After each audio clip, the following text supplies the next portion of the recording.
Kearifan ini penting. Saya beri contoh dulu. Ada orang itu kholi itu dalam bahasa Arab artinya preman. Dia preman sekali. Ketika Nabi Isa jalan-jalan dengan Hawariyin, kaum pilihan, bawaannya orang soleh itu mulai dulu itu menarik, meskipun bagi orang yang tidak soleh. Jadi saya ulang lagi, bawaannya orang soleh itu auranya menarik, meskipun bagi yang tidak soleh. Singkat cerita, preman ini spontan ingin bergabung nderekno Nabi Isa dan Hawariyin ini. Tapi apa yang terjadi? Si Hawari ini, pendereknya Nabi Isa itu mempercepat jalannya karena beliau nggak mau sejajar dengan preman tadi. Si preman melambatkan jalannya karena nggak ingin setara atau segaris dengan yang Hawari, karena merasa tidak soleh. Masa orang tidak soleh kok jalan bersama orang soleh? Itu merasa nggak pantas. Lah yang Hawariyin merasa ingin cepat karena angkuhnya, nggak ingin jajar orang preman. Saat itu juga Allah memberi wahyu kepada Nabi Isa, wahai Isa, bilang ke santri kamu itu yang orang Hawariyin, semua kebaikannya saya hapus. Dan bilang sama yang preman itu, semua keburukannya tak hapus. Yang satu dihapus kebaikannya karena angkuh, yang satu dihapus kejelekannya karena tawadhu. Kata Allah, liyasta'nifa al-amala. Dua-duanya harus mulai dari nol untuk menjadi orang baik. Yang satu kehilangan semua kebaikannya, yang satu kehilangan semua keburukannya. Sehingga dari cerita-cerita kitab seperti ini di kitab Ihya, saya menyaksikan sendiri guru saya Kiai Haji Maimun Zubair, bapak saya, mulai cerita orang-orang soleh dulu. Itu bertetangga dengan siapapun tidak masalah. Karena ada orang yang sedang fasik, sedang preman, sedang itu dibahasakan sedang itu nggak ada jaminan kalau berakhir dengan seperti itu.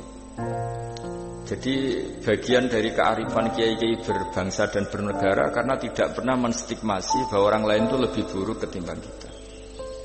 Sehingga ya kita nyaman saja, nyaman berteman siapa saja karena kita tidak pernah punya perasaan lebih baik.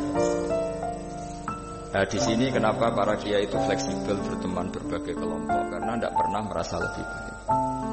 Atau dalam bahasa terkenalnya disebut tawadhu. Jadi ketika orang merasa lebih baik, maka akan ada keangkuhan ini melahirkan sentimen ini lama-lama menjadikan sosial yang nggak sehat, bisa chaos.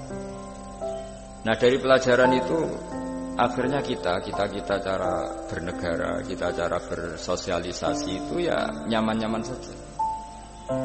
Karena Allah Ta'ala itu membuat status sebenarnya itu di akhir, disebut husnul khotimah atau su'ul khotimah. Jadi banyak di cerita orang-orang dulu, orang yang nyantri dari awal niat nyantri gak jadi wali. Sunan Kalijogo yang pertama kenal Sunan Bonang karena ingin garong, karena ingin begal. Dalam cerita-cerita yang legendaris itu justru jadi santrinya dan jadi wali. Jadi perkenalan yang awalnya tidak baik berakhir dengan baik. Kadang-kadang perkenalan yang baik berakhir dengan kroni, dengan macam-macam yang tidak baik. Nah, dari sekian peristiwa itu akhirnya para ulama menyimpulkan bahwa hanya biyadihi al-amru, hanya Allah yang bisa mengendalikan semua urusan. Sampai-sampai Nabi misalnya dikurang berkenan sama namanya Wahsy, karena Wahsy itu pembunuh Sayyid Hamzah, paman yang paling dicintai Rasulullah. Itu mangkelnya Nabi sebagai manusia itu ya mangkel betul. Tapi sama Allah justru Wahsy ini dikasih hidayah, kemudian menjadi Islam dan Islamnya baik sekali. Dan dulu ada sahabat namanya Sa'labah, itu pecinta masjid, sering ibadah. Tapi karena mungkin saking overnya atau gimana, dia trauma jadi orang soleh, malah jadi orang nggak benar. Cerita-cerita seperti ini tuh memang nggak bisa digeneralisir, untuk curiga sama orang-orang soleh. Tapi saya pastikan cerita seperti ini tuh melahirkan kearifan bahwa manusia itu akan selalu dalam tanda petik ketakutan, dalam kekhawatiran bahwa mereka tidak bisa mengakhiri hidupnya dengan baik.